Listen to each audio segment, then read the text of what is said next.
ir creando un perfil de creyente en nosotros. Amén, amados. Entonces, vamos para allá.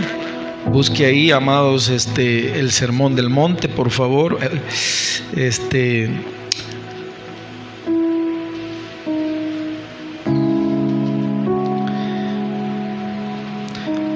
El tema de esta noche es, hermanos, ¿qué significa o qué debemos de entender con esa expresión de vosotros sois la sal? Mateo capítulo 5, versículo 13, por favor. Cuando lo tengan me dan un amén fuerte, hermanos. Aleluya. Si me gusta que vengan afinados, hermanos. Mateo capítulo 5, versículo 13. Nos ponemos de pie entonces, amados. Diga conmigo, Dios me va a hablar esta noche. ¿Lo creen, amados? Yo estoy seguro que Dios nos va a hablar esta noche.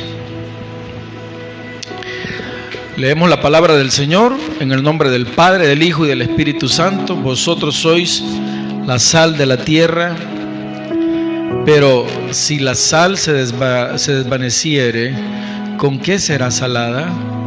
No sirve más para nada, sino para ser echada fuera y hollada por los hombres. Espíritu Santo, por favor, Señor, deme su respaldo para predicar esta noche el mensaje suyo, que mis hermanos puedan recibir una bendición muy especial. Oramos, Señor, por que nos ayudes a crecer en el mundo espiritual a través de el conocimiento, Señor.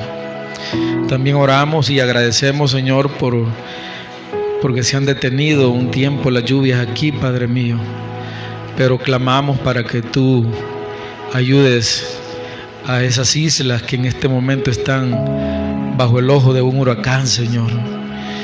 Oramos por Jamaica, oramos por Cuba, oramos por Isla Guadalupe, oramos por esas zonas que están ahí, Señor. Trinidad y Tobago, Señor, y todas las islas que están ahí, Señor. Clamamos que tú tengas misericordia de estas personas. Inundaciones, destrucción, ten misericordia, Señor. Y te agradecemos porque aquí, Señor, no estamos pasando esas cosas tan difíciles. Gracias, Padre. Dígale a Dios gracias, hermano. Gracias, Señor. En el nombre de Jesús. Amén y amén. Bien, hermanos, hemos estado estudiando un poco esta parte de la Escritura del Sermón del Monte.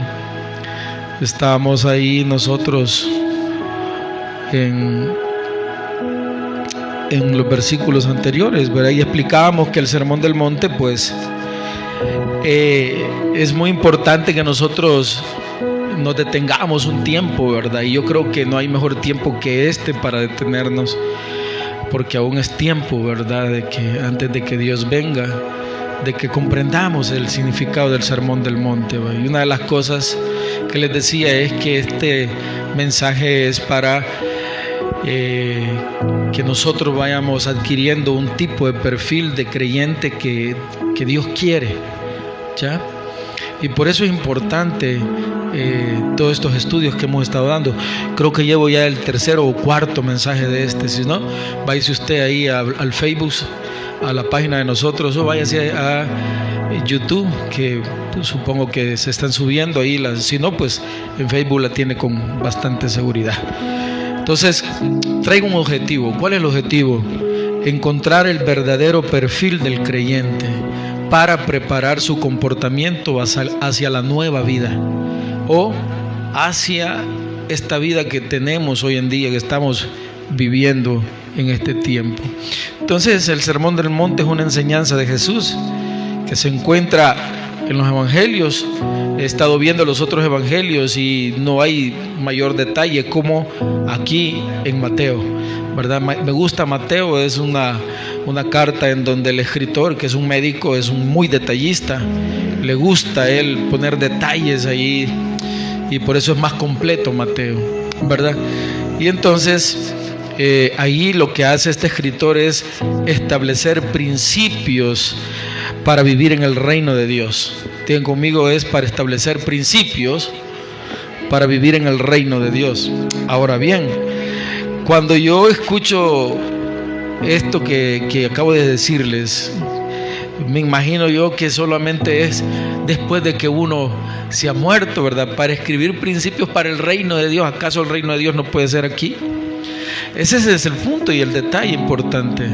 Usted no tiene que esperar pasar a la otra vida para tener un perfil de creyente que Dios quiere. El reino de Dios usted lo puede traer a la tierra. Usted lo puede traer aquí. ¿Y qué es el reino de Dios? Les decía en el estudio pasado que es traer los milagros, traer todo ese tipo de manifestaciones sobrenaturales sobre nosotros y sobre los que nos rodean. Ese es el reino de Dios. ¿Qué más es el reino de Dios? Vivir en paz, vivir alegres, en armonía. Ese es el reino de Dios. Ayudarle al prójimo, al necesitado, al huérfano, al que está en la cárcel, al enfermo. Ese es el reino de Dios, traerlo. Entonces tenemos nosotros la capacidad de hacerlo. ¿En quién? En el nombre de Jesús, en el nombre de Dios, sí. Ahora, para vivir en el reino de Dios, por eso fue necesario que viniera Jesús, para que Él nos mostrara. Por eso Él decía, lo que mi Padre me ha dado, les doy, ¿verdad? Lo que mi Padre me ha enseñado, les enseño.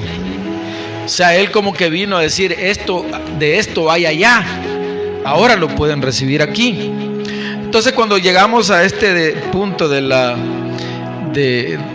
versículo 13, cuando dice que nosotros somos la sal de la tierra, pues Él quiere mostrar qué es lo que podemos hacer nosotros como hijos de Dios, ¿ya? Entonces, si tuviéramos que resumir, hermanos, el sermón del monte en una sola frase, sería algo como lo que voy a decir ahorita: como vivir una vida consagrada y agradable a Dios, libre de hipocresía, ojo, libre de hipocresía, porque pueden haber muchos seguidores de Dios con un espíritu hipócrita, y eso es bien delicado. Vienen pero no están con la buena intención, así como los religiosos de aquel momento, ¿verdad? Estaban pero más como para buscar en qué caía Jesús, no con el anhelo bonito de honrar a Dios con toda la voluntad posible, ¿verdad? Y querer aprender. No. Había un espíritu de hipocresía que se había metido en medio de la gente. Muchos, cuando hubo un mensaje muy fuerte, la gente dice que se fue, no le querían oír porque era una palabra muy pesada, muy dura, muy difícil. Y Pedro se le acerca y todavía le dice: Señor, ¿crees que no le puedes bajar el tono?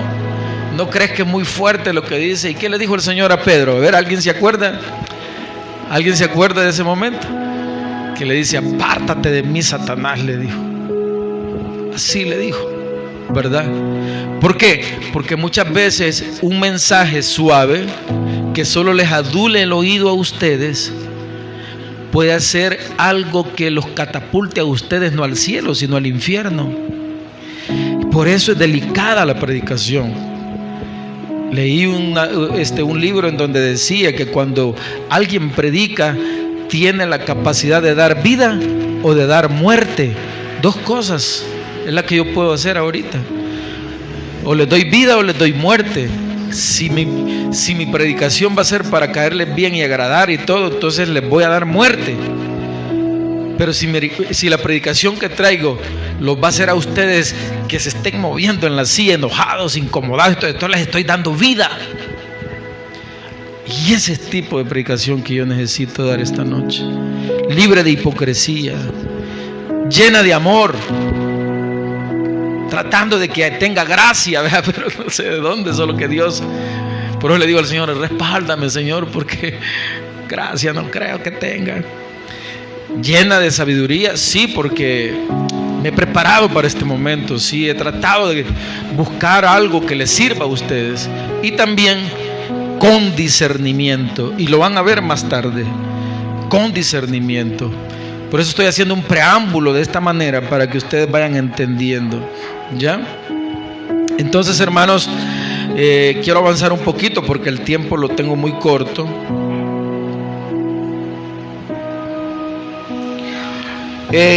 Hablar de este Sermón del Monte es hablar de una constitución del reino. Cuando hablo de constitución del reino, estoy hablando ni más ni menos de principios que rigen el reino. Hay principios que no son negociables. Por ejemplo, el Señor ahorita dice: vosotros sois la sal.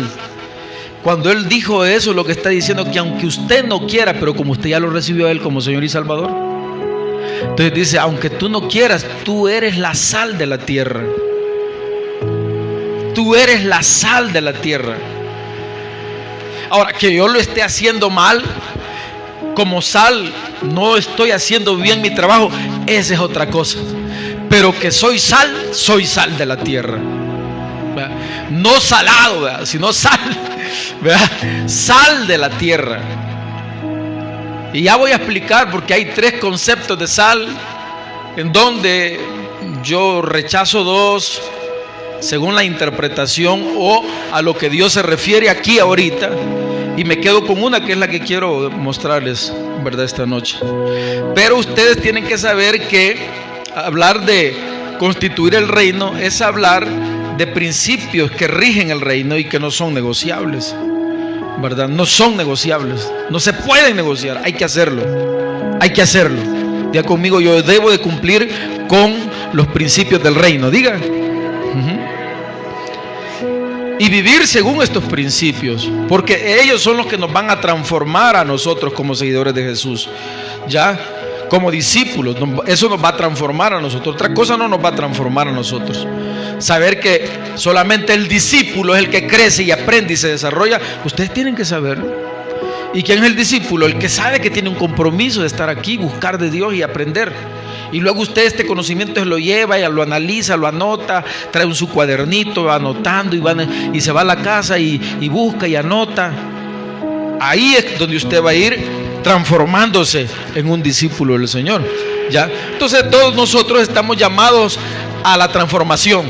Estamos llamados a eso, y no solo a transformarnos nosotros, sino a colaborar para que otros se transformen de seres malos a seres buenos. De ahí es que viene agarrando forma de: vosotros sois la sal. Vosotros sois la sal. Entonces, en esencia, el sermón es un llamado a una transformación integral de la persona. Por eso estaba hablando de eso, de ser íntegros, integrales en el campo del cristianismo, ¿verdad? Te lleva a la fe del corazón a las acciones diarias. Aprende y lo aplica. Ahí es como las cosas se van a ir transformando en usted y en el que está cerca de usted. Estoy dando como una ¿cómo se llama esa? Una breve recordatorio de lo que estaba hablando, hermanos. De tal manera que cuando lleguemos a vosotros sois la sal, lo entendamos mejor. Entonces, ¿qué hace usted con eso? Pues va marcando un camino de rectitud, un camino de amor en su vida. Entonces, ahora sí puede perdonar, ya entendió eso del perdón, que ya no es algo negociable. Nosotros los cristianos debemos de perdonar sí o sí. Nosotros los cristianos, los hijos de Dios, debemos de perdonar sí o sí. No, esa es una ley que no se puede negociar. ¿Quiénes no perdonan? Los que viven en rencores, en amarguras, en venganza. ¿Y quiénes son esos? Solo los hijos del diablo, hermano. O los que no han entendido el evangelio. Y para eso es importante venir, para aprender y entender que nosotros, los hijos de Dios, solo estamos aquí en la tierra para mejorar la vida, tanto la mía como la de los demás. A eso estamos llamados, hermano. No concibo un seguidor de Jesucristo incendiando la rueda de la creación, principalmente en sus familias.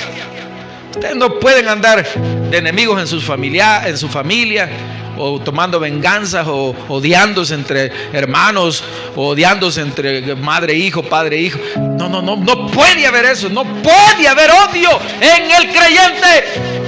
Eso no es negociable. No se puede. ¿Qué debemos de tener nosotros? Solo el espíritu del amor, del perdón, del entendimiento, de la confianza, porque yo soy sal.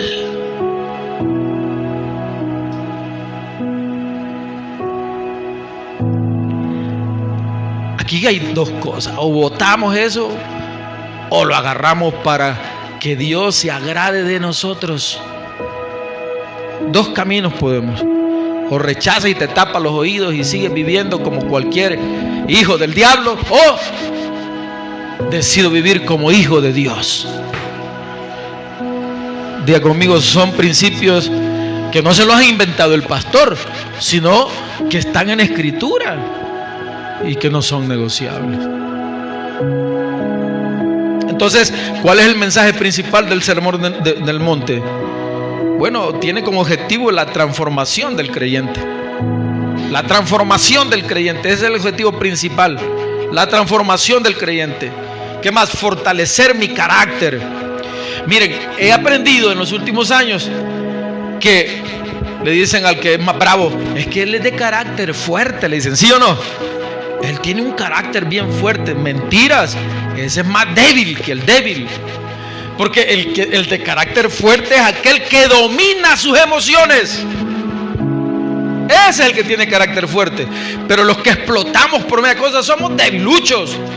Tenemos un carácter extremadamente débil. No logramos. Hay que nos provoquen. Sacamos un corvo más grande. Somos de carácter muy débil, no fuerte, débil. Porque el de carácter fuerte se amarra la lengua. El de carácter fuerte le están diciendo las cosas en la cara, hasta lo escupen a uno y uno ni se inmuta. Se queda quieto uno solo oyendo, sin accionar. Ese sí tiene carácter fuerte, ¿verdad? El que soporta, el que sabe que tiene la razón pero ni la pelea, sino que dice, bueno, está bien, tú decides. Y usted quieto. Esos son los de carácter fuerte. Entonces Dios quiere que nosotros aprendamos a ser seres de carácter fuerte. ¿Por qué? Porque sabe que el mundo nos va a maltratar. Sabe que el mundo nos va a golpear, nos va a ofender. Y dice, tú que eres hijo mío, compórtate como creyente mío. ¿Y qué hice yo? Dice el Señor, me escupieron, metieron la lanza sobre mi costado, me golpearon, dejaron mi rostro sin parecer. Y yo ni les metí las manos. Cuando llegó aquel soldado Malco, ¿verdad? Y le hace el Pedro, no, ¿qué hizo Dios? No, dijo, ¿por qué no lo hagas? Y le restaura la oreja a Malco. Pero como Pedro no oraba. Pedro no oraba. ¿Se acuerdan que fue allá al monte con el Señor, ahí al monte de los Olivos? Y el Señor le dice, oren mientras yo estoy allá, ¿verdad? Buscando a mi Padre, pidiéndole misericordia. Dice que estaba a una distancia de una piedra, dice. Cuando se tira, a la distancia que estaba Jesús, oren, y Pedro dormía. Cuando llegaron los soldados, reaccionó mal. ¿Por qué? Porque como no oraba, su carácter era debilucho. ¿Verdad? Y entonces lo primero que dijo, ¿qué tenía él? Rencor, ira, venganza, todo tenía. Era un hijo del diablo. Por eso el Señor también le dijo, apártate de mí, Satanás. O sea que Pedro estaba bien amolado. Y así como él estamos nosotros quizás, ¿verdad? Pero diga conmigo, Dios me puede salvar esta noche. Amén. Sí, hermano, es que de eso se trata el Sermón del Monte. Ahora sí, hermano, que ya sabe usted que la palabra clave para esto es carácter, bienaventuranza, esencia, reino, discipulado, ley. Ya que ahorita que ya lo entendió, ahora sí entremos a vosotros sois la sal. Vosotros sois la sal. En la versión Reina Valera dice, para ser echada fuera y hollada por los hombres. En la Dios habla hoy, esa parte dice, así que se la tira a la calle y la gente la pisotea, dice. En la versión, hermanos, Nueva Biblia Viva, dice, solo para que la boten y la pisoteen por inservible. Miren los conceptos que tiene en cuanto a si no somos una buena sal, ¿verdad? Inservible, nos tiran y nos pisotean, y hollada por los hombres, dice, ¿verdad? Ahí están esas interpretaciones. La NBI dice deshecha y pisoteada, ¿ya? Ahora, John Wesley, respecto a la sal de la tierra, no escribió frases específicas sobre eso, sobre vosotros sois la sal. Pero lo que se hizo fue popularizar una frase o unas palabras, ¿verdad?, relacionadas con esta expresión bíblica. Y él decía, hacer todo el bien que puedas, de todas las maneras que puedas, a todas las almas que puedas, en cada lugar que puedas, en todos los momentos que puedas, con todo el celo que puedas, mientras puedas. Oigan lo que dijo John Wesley. Cito mucho a John Wesley porque este es el hombre que más habló respecto a la doctrina de la santidad. Y entonces él dice, hablando de vosotros sois la sal de la tierra. No voy a hablar directamente sobre eso, pero voy a acercarme un poco a esa frase. Y él está diciendo que todo esto debemos de tener nosotros para poder lograr ser alguien que le agrade a Dios, ¿verdad? Entonces, lo que hace esta cita es encapsulada, lo que hace es encapsular la idea de ser sal y luz de manera práctica, hermanos. Sugiere que el creyente debe de impactar positivamente al mundo que le rodea. Positivamente. Entonces, sal significa que los seguidores de Jesús deben ser una influencia positiva. Diga conmigo, debo de ser influencia positiva. Y aquí está esta palabra clave a la que quiero llegar y en la que me voy a detener esta noche. Positiva y preservadora en el mundo. Preservadora en el mundo. Como sal que da sabor a la comida y evita que se eche a perder. Entonces, para no irme aquí con aquella sensación de que quizás mis hermanos no entendieron, voy a detenerme en esta parte de la escritura según la idea de John Wesley. He sacado mi conclusión al respecto y primero Dios podamos entenderla esta noche. Cuando dice vosotros sois la sal, significa que aunque nosotros no nos veamos como tal, como sal, lo somos. Por eso se lo dije en un inicio y se lo repito ahora. Ahora bien, que lo que estamos haciendo mal, bueno, sí, eso es otra cosa. Que lo estamos no realizando como Dios quiere, sí. Pero cuando yo recibí a Cristo como mi Señor y Salvador, dice, las cosas viejas pasaron aquí, todas son hechas nuevas. Y entonces ahora, aunque yo no quiera, el Espíritu Santo ya me revistió de una nueva persona. Y la nueva persona, ahora dice el Señor en el Sermón del Monte, a ti te digo, eres la sal de la tierra. Vosotros sois, digan conmigo, está en tiempo presente. Digan. Entonces, cuando habla de que somos la sal de la tierra, hay tres formas de usar la tierra, la sal. Número uno, damos el sazón correcto. O sea, cuando usted le pone la sal a la comida, le da el sazón delicioso a la comida, ¿sí o no? Una comida sin sal se siente bien insípida, bien raro aquello, no da gusto comerlo. He oído a muchas personas que dicen, ay, hermano, cualquier cosa como yo, si yo ni gusto le siento a la comida, dicen ellos, ¿ya? Cuando alguien está en un estado gripal, lo que sea, ¿verdad? O alguna enfermedad que pierden el gusto, dicen, y le pongo sal, ay, ¿cómo quiere, hermano? Decía, ni siento, dice la gente, ¿verdad? O sea, no siente el placer de comer algo porque no le siente sabor. Pero cuando Dios habló que nosotros éramos la sal de la tierra, casi estoy seguro que Él no se refería a que usted ha venido al mundo para ponerle sabor a la tierra, al mundo. Y hermanos, pongámosle sabor. ¿No han oído ese tipo de doctrinas? Hermanos, ustedes y yo tenemos que ponerle sabor al evangelio. Sabor. ¿Sabor de qué, hermano? ¿Sabor de qué? Díganme. Si aquí no es de hablar de sabor, yo estoy seguro que Dios no dijo, a ustedes les voy a dar vida para que le pongan sabor a la tierra, a la vida, al evangelio, a las personas. No nos equivoquemos, hermano. Yo no estoy para ponerle sabor a usted. No, hermano. No, hermano. No, esto del evangelio no es para ponerle sabor ni sazón.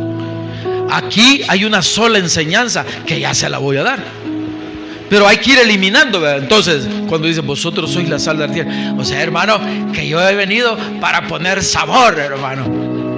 No, hermano. No. Dios no. Estoy seguro que no se refería a eso en este momento. Aunque la sal sea para eso. Una cosa es que usted no sea un Grinch, como le dije la vez pasada, ¿verdad? Pero tampoco usted va a ser promotor de fiestas. Y eso es lo que pasa hoy en día en las iglesias, que la gente está más enfocada en ponerle fiesta a la gente, alegría, y se han inventado el domingo loco, y se han inventado el no sé qué, y que vístanse de, como estamos en octubre, hoy en octubre lo hacen, estamos en octubre, vistámonos de calavera, perdón, no, eso no está bien. Y no es que hable, pero tengo que mencionarlo como un ejemplo claro de las cosas que se ven, que están fuera de orden, que no es bíblico. No, hermano, es que ¿para qué? Para ponerle sazón, hermano, que no sea muy seria la cosa. Aquí Dios no vino a ponerle sazón Cuando Dios hablaba, la gente se conmovía. Cuando Dios hablaba, la gente se sanaba. Cuando Dios hablaba, la gente lloraba. Cuando Dios hablaba, la gente entraba en angustia, en aflicción, porque estaba en juego su alma. Dios no vino a ponerle sazón para quedar bien con la gente. No. Dios vio que había tanta aflicción, tanto problema, tanta enfermedad, que dijo, no es tiempo para andar sazonando a la gente, es tiempo de darles una respuesta a estos enfermos y a estos podridos, dijo. Porque ya voy a llegar ahí, todavía no se enoje. Ya voy a llegar ahí, porque dije podridos. Dios no vino a eso. Cuando estaba el montón de gente en el sermón del monte, Él vio solo caras afligidas, angustiadas y llenas de injusticia. ¿Y cómo las iba a poner a bailar usted? ¿Y cómo las iba a poner a que alégrense de lo que les voy a decir? No, la gente lo buscaba a Él porque necesitaba una respuesta que lo transformaba. Hoy en día este mundo se está pudriendo aún más porque no hay quien le ayude a preservarse un poco más, sino que le pone la sazón. Vengan y aquí vamos a encontrar fiesta, aquí vamos. No, hermano, por eso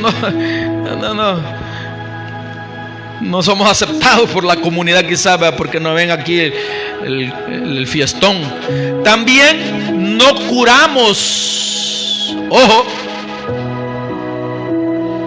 no curamos.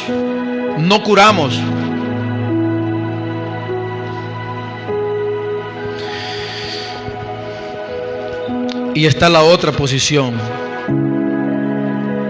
Somos llamados a preservar, pero no estamos preservando como debemos. Y esto quiero definir esta noche. Lo que sí creo, a criterio personal, usted puede desecharlo, pero lo que sí creo como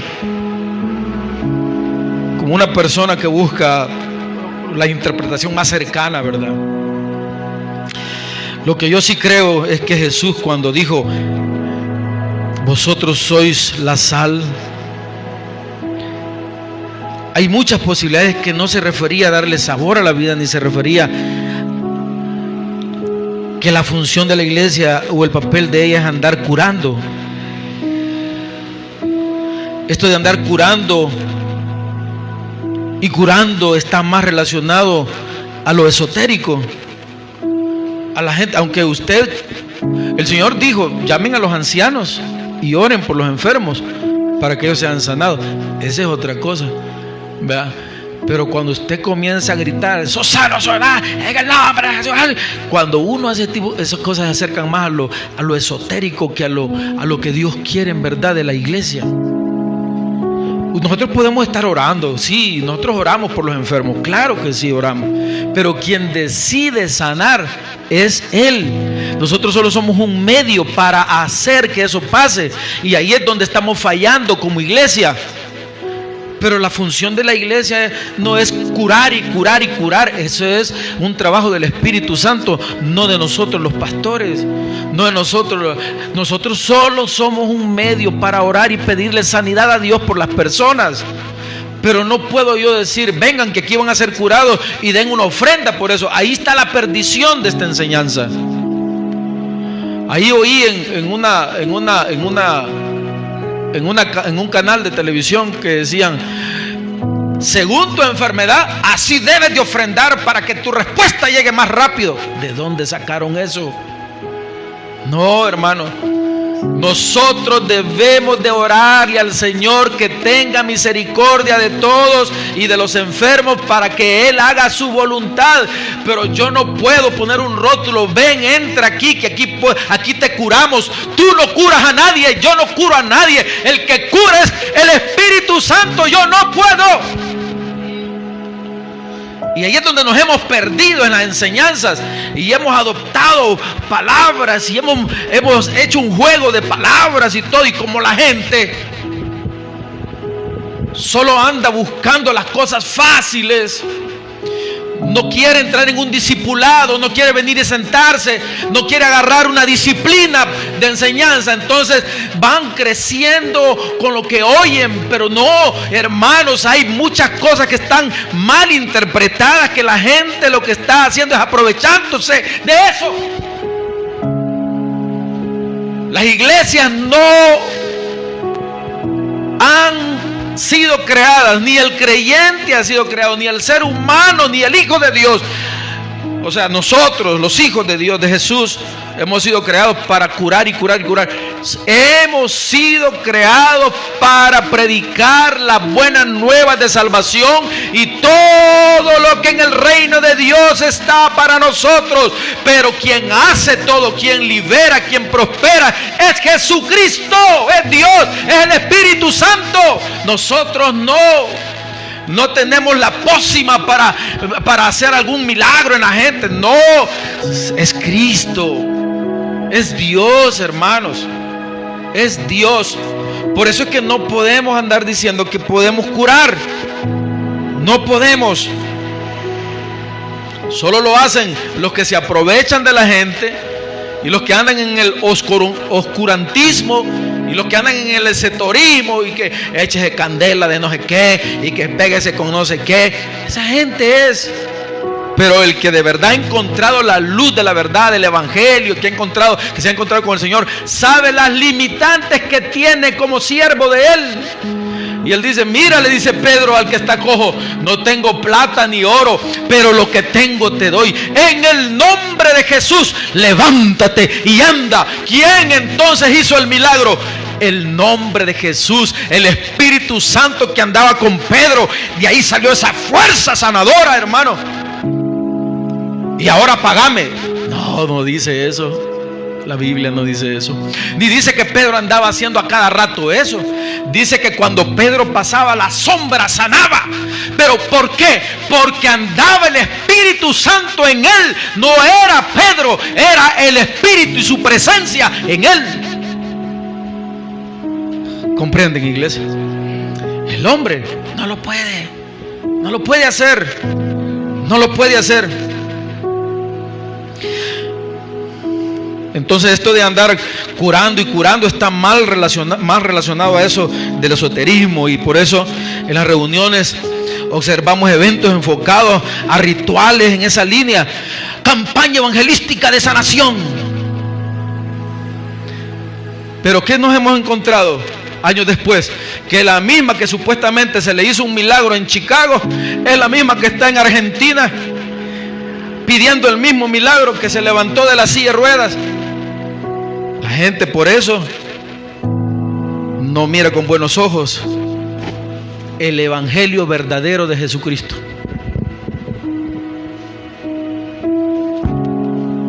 Y yo la verdad estoy muy triste y cansado de estar siempre recibiendo vituperios por aquellos que han hecho mal esta labor. Y ya estamos en los tiempos finales en donde tu alma está en juego. No es posible. Dios no sana así. Usted debe de tener bien claro que su función no es andar todos los días haciendo algo parecido a eso. El enfoque de la iglesia actual está en hacer el papel de preservar. Digan conmigo, preservar. Ese sí es nuestro papel. Preservar la carne lo más que pueda en los valores del reino. Nuestra función debe de estar enfocada en esa línea. Nuestra labor fuerte debe de estar en hablar del mensaje de Jesús, las buenas nuevas de salvación, amartillar aunque sea la cabeza de nuestros seres queridos con los principios y valores del reino para preservar sus carnes. Ojo con esto, aunque sean nuestros hijos que se enojen. Hay que poner rótulos. Yo ahorita lo he dejado de hacer, pero lo voy a volver a hacer en la casa. Ponía versículos en la entrada de la puerta de la casa para que al salir mis hijas lo leyeran. Pero a ver qué, no sé qué hicieron esa pizarra. Bueno, ya voy a ver qué le hicieron. Pero, tenía la pizarrita y ahí ponía mis versículos ahí, hermano. Y ahí tenían que pasar viendo ese versículo. Entonces, usted y yo tenemos que amartillar la cabeza de nuestra familia, aún de aquellos incrédulos que viven en la misma casa de nosotros. Hay que ponerles el versículo para que lo lean, y aunque pasen así sin quererlo leer, en cualquier momento lo van a leer. Amartillarles la cabeza. Hay que ir a la iglesia. Usted no se debe de quedar en la casa cuando hay culto. No se debe de quedar. Véngase a la iglesia. Y usted amartille la cabeza de los que viven ahí. Tenemos que ir a la iglesia. Hay que agradecerle al Señor. A eso se refiere cuando dice: vosotros sois la sal de la tierra. O sea que el Señor nos está diciendo: es tu obligación como hijo de Dios. No el pastor se lo está diciendo, es Dios. Es tu obligación como hijo de Dios preservar las enseñanzas bíblicas hasta que yo venga, para que la carne de tu hijo, para que la carne de tu esposa, de tu esposo, para que la carne de tus tíos, para que la carne de tus hermanos no se pudra antes del tiempo. Ahí está. No se pudra antes del tiempo, porque esta carne se va a podrir, pero que se pudra cuando se vaya a podrir, pero antes del tiempo no. ¿Verdad? ¿Y cómo es que se va a podrir antes del tiempo? Porque si no conozco a Dios en el momento correcto, mi carne ya está podrida. Voy a andar en pecado, voy a andar enfermo, voy a andar en problemas. Y si yo me iba a morir a los 80, 90, 100 años, pues por esta enfermedad me voy a morir a los 40. Se pudrió la carne antes del tiempo. ¿Por qué? Porque no logré preservar mi carne. Y entonces cuando el Señor dice: vosotros sois la sal de la tierra, Él está diciendo: usted como hijo mío está llamado a ayudarle a su familia, a su gente, a los amigos, a los vecinos y a todo el mundo a que preserven su carne antes de su tiempo. Antes. Porque sí se va a podrir, pero se debe pudrir en el momento. La sal no. Si usted dice, porque antes así hacían: voy a llenar la carne de sal, decían, porque no había refrigeradora. Entonces, ¿qué hacían los antepasados? ¿De dónde cree que sale esa carne tan rica? Carne salada que la ponen a tostar toda mosqueada. ¿Qué creen que le echan? Sal. Y la ponen tostada, y aunque lleguen las moscas y le pongan los huevitos a la mosca, usted cuando la asa, ¡ay, con carnita asada, qué rica!, dice usted. Pero si nunca se pone a hacer, esa carne se va a podrir y ya no sirve. Entonces es lo mismo con nuestro corazón, con nuestra carne. En algún momento se va a acabar, sí, ya sea por vejez, por lo que sea. Pero si usted fue de aquellas personas que desde jóvenes preservaron su carne, haciendo la voluntad de Dios hasta que Él venga, o hasta cuando usted tiene que entregar los botines, entonces usted logró preservar su carne como debía y cumplió con los estatutos y decretos del reino. Usted vivió bajo la constitución de Jehová. Usted se convirtió en un verdadero mensajero del evangelio y ayudó a que aquel que se iba a ser malvado no se hiciera malvado, porque cuando usted se iba de aquí y hablaba, vamos a la iglesia, invitaba a la gente. Y lo otro que le quiero decir es, no es trabajo suyo que la gente sea convencida. Usted lo único que tiene que hacer es invitarlos y hablarles del Señor. Y si es rechazado, dice, no importa, dice el Señor, que te rechacen, pero va a ser en mi nombre. Y yo, aunque tú no lo creas, yo me alegro de que te rechacen en mi nombre. Por mi nombre, dice, perdón, por mi nombre, me alegro, dice el Señor, me alegro. No hay problema, a quien rechazan es a ti, no a mí, dice el Señor en su palabra.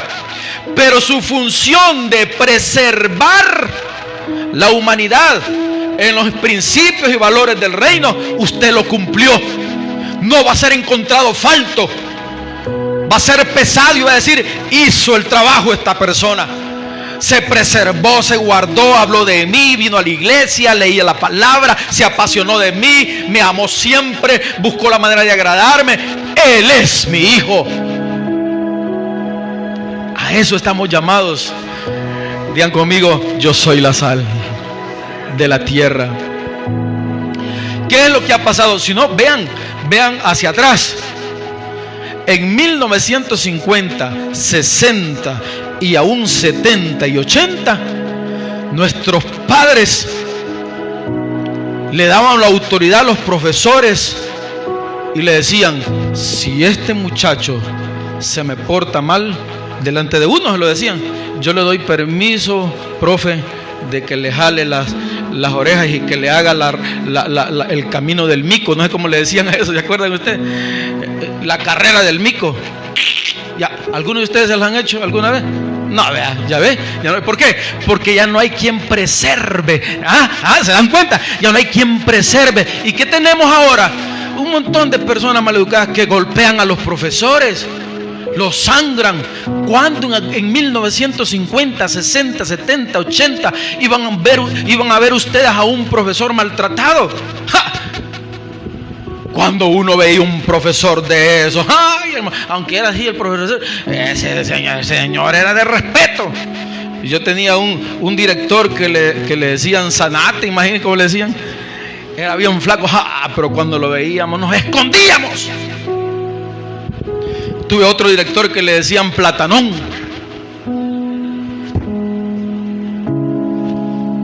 Cuando ese hombre venía entrando, hermanos, y todos los alumnos de la institución, hermano, quietecito, hermano. Hoy va entrando la directora y como que va entrando cualquier sopilote.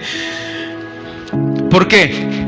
Porque en los tiempos pasados, nuestros abuelos, bisabuelos, tatarabuelos hicieron su tarea, quizás no espiritual, sino que ellos, por principios enseñados allá en la lejanía, de que había que respetar a la gente, valores, principios y valores, ellos les enseñaban a las otras generaciones y así íbamos. Por eso a nosotros nos llaman ya la cola de la generación de oro. De ahí ahora ya no, hermano, ya no hay. Entonces, ¿a qué estamos llamados? A que los pocos que hemos quedado sigamos amartillando la cabeza de nuestra gente para que no ignoren los principios y valores, los estatutos y decretos, las leyes de Jehová, porque eso es lo único que les va a dar vida y que van a durar la carne de ellos para el Señor, hermano. Porque si no, por haber descuidado la generación antepasada y la generación pasada, y se descuidó y dejó ir que las cosas se fueran pasando. Y mira que el niño está jugando con muñecas, ay, déjalo, si está jugando, ay, déjalo, si son niños. Pues mire, ahora ya no juegan con muñecas, ahora se visten de mujeres, porque se perdieron los estatutos y decretos. Porque ya el papá de los años 89, 90 para acá soltó eso de la mano de los niños. Y ahora hasta el papá le llevaba muñecas. Es que a él le gustan las muñecas. Es que ahora como ha salido las Barbies, y a él le gusta con el, ¿cómo se llama? El novio de la Barbie, el Ken. Así fuimos soltando los principios y valores. Ay, que me viera mi papá, que camisa rosadita. ¿Cómo te vas a poner? Perdón. ¿Cómo? No permitía. Sí, es que, perdón, no lo había visto, hermano. Lo dije por decirlo, pero yo sé que no es así el hermano. Pero me refiero que se fue soltando eso. Se fue soltando. Yo me acuerdo que una vez mi papá me agarró aquí así, y me hizo así. Venite, me dijo. Y entonces iba caminando, yo como todo bicho descuidado, y me dijo, levanta el pecho, me dijo. Yo un cipote de 7 años, yo era 6 años, 6, 7 años. Levanta el pecho, y a la vuelta habían unas barberías. Y entonces, camine, levanta el pecho. Cierra los puños. Yo cerraba los puños, yo. ¿Qué vas a andar con los puños, las manos abiertas caminando? No, cierra los puños, me dijo. Y yo cerré los puños y iba caminando. Él era militar, fue militar. Pero también, aunque no eran militares, también habían viejos bien serios. Y entonces iba caminando yo y me dijo, camine, me dijo, camine bien, saque el pecho, vaya paradito, levante la quijada, levante la quijada. Y yo como que era soldado, iba caminando. Y cuando llegué a la barbería, le dice al barbero, hágamele la francesa oscura. Oye, ni se oye eso, van aquí y le preguntan al barbero, ¿la francesa oscura? Bueno, quizás ha de saber, ¿verdad? Pero ya no se oye eso. Hoy le dicen, ¿lo quiere con navaja o con tijera? Le dicen. Antes de un solo le pasaban a uno la... Pato bravo. Ajá. Ahora líneas le hacen. Le hacen así las líneas. Ahora, ¿qué pasó? Que soltamos el martillo de la enseñanza, el martillo de los principios y valores. ¿Cuál ha sido el resultado? Una generación podrida, perversa. Hoy decía un no es predicador, pero habla de la palabra del Señor. Decía él, tú vas a Barcelona. Barcelona es una ciudad preciosa, pero es la Sodoma de Europa, dijo. Tú vas a Francia y vas a la zona de París, así como están las calles de contaminadas de ratas, así están de contaminados los corazones de los jóvenes ahí, dice. Inglaterra, tú vas a ¿cómo se llama la capital de Inglaterra? Londres. Tú vas ahí, lo mismo, un problema de ratas que hay. Y también contaminados los muchachos. Porque lo más triste y el problema que tenemos ahora, que es muy serio, es que nuestros hijos tienen demasiado acceso fácil a cosas que antes nosotros no teníamos. La pornografía. Yo me acuerdo que a la edad de 7, 8 años, hermano, yo andaba colgado de los palos de mango del cementerio, porque había las famosas manzanas pedorras. Allá se daban en el cementerio, hermano. Y cuando llegábamos tarde, unas grandes penqueadas que nos daban, porque llegábamos después de las 6, hermano. Ahora, bichos de 7 años llegan a las 2 de la madrugada a la casa, no hay problema, hermano. Cipotillas, hermano, ahí llegan. ¿A dónde la encontraron? Ahí están en el parque, ahí escondidas, ahí con los bichos. Eso está pasando. ¿Por qué? Porque ellos ahora tienen demasiado acceso a las redes, hermano. y se les abrieron las ventanas de la pornografía, de los pecados de inmoralidad sexual, infidelidades y corrupción y robo, y todo se ve, hasta aprenden cómo robar, hermano. No, hermano, entonces ya a nosotros se nos fue de las manos todos. Pero yo les digo ahora a ustedes: no se den por vencidos. Sigan amartillando la cabeza de sus hijos, sigan amartillando la cabeza de sus familias, sigan diciéndoles que Dios va a venir, que Dios va a pedirles cuentas. Sigan amartillando.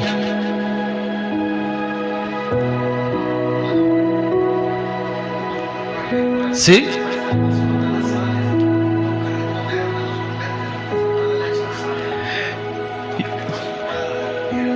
Yo me acuerdo en Santa Ana, el famoso sorbete, ¿cómo se llama ese? ¿Cuál? Sin Rival. Yo veía cómo lo hacían todas las mañanas. Todas las mañanas estaban todos los sorbeteros ahí en la calle, de ahí donde ahora es una gran fábrica, empresa de sorbete. Pero todas las mañanas estaban en línea, todos los sorbeteros. Y el volado de las bolsas de sal ahí, el hielo, hermano. Sal. Sí. Hermano, el significado de esto es bien profundo y poderoso. La sal. Cuando Él dice, vosotros sois la sal, o sea, nos está diciendo, ustedes aún pueden preservar a la humanidad. Si ustedes callan, si ustedes no evangelizan, si ustedes no invitan, entonces el mundo va a ser peor de lo que tenemos ahorita. Váyanse a Romanos, con eso quiero cerrar. Romanos capítulo 14. Romanos 14, versículo 8.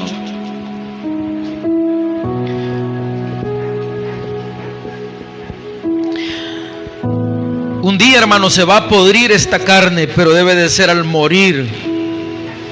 Pero antes nuestras carnes deben estar sanas, frescas, fuertes, limpias, puras, bien preservadas para Dios, amados. Romanos 14:8 dice, miren, porque desde el 7, ninguno de nosotros vive para sí y ninguno muere para sí. Pues si vivimos para el Señor vivimos, y si morimos para el Señor morimos. Así pues, sea que vivamos o que muramos, ¿de quién somos? Porque Cristo para esto murió y resucitó y volvió a vivir para ser Señor, así de los muertos como de los que viven. ¿Se dan cuenta? ¿Se dan cuenta? De los muertos, porque el que muere limpio, sano, agradable, para él vive y muere. Hermanos, ya nosotros los pastores ya ni hallamos qué hacer para que el pueblo entienda esto, hermano. Pero realmente separados de Dios no somos nada, hermano. No hemos venido a la vida, y aquí finalizo, hermanos, a podrirnos en la vida, hermanos. No hemos venido, diga conmigo, yo no he venido a podrirme, dígame. Sí, ni a ver que otros se pudran, hermanos. No hemos venido a eso. No hemos venido a ponerle sazón a la cosa, ¿verdad? Nosotros no hemos venido a ponerle sazón. Ni tampoco hemos venido aquí a querer aprovecharse y engañar a la gente y que yo te he curado. Mire, yo he visto gente que ha tenido el don de sanidad, porque hay personas que lo tienen, pero se les ha perdido también, así como se les vino, se les fue, porque se llenaron de tanto orgullo que ya no les sirvieron, ya no son gente para que les sirva a Dios, pues, o sea, ¿cómo explicar? Ya Dios los desecha, ya no les sirven a Dios por el orgullo, ya no pueden ser usados por Dios. Entonces no hemos venido a la vida a podrirnos en la vida, hermanos, sino a preservarnos y a ayudar a otros a preservarse para el día del Señor. ¿Que cuándo va a ser? Ese no es su problema, no es mi problema. Si aquí vamos a estar unos años más, nuestro problema es cuidarnos para no podrirnos. ¿Alguien dice amén? Cuidarnos para no podrirnos, ese es nuestro problema. Y ayudarles a otros a que se cuiden para que no se pudran. Ese es su deber, esa es su función.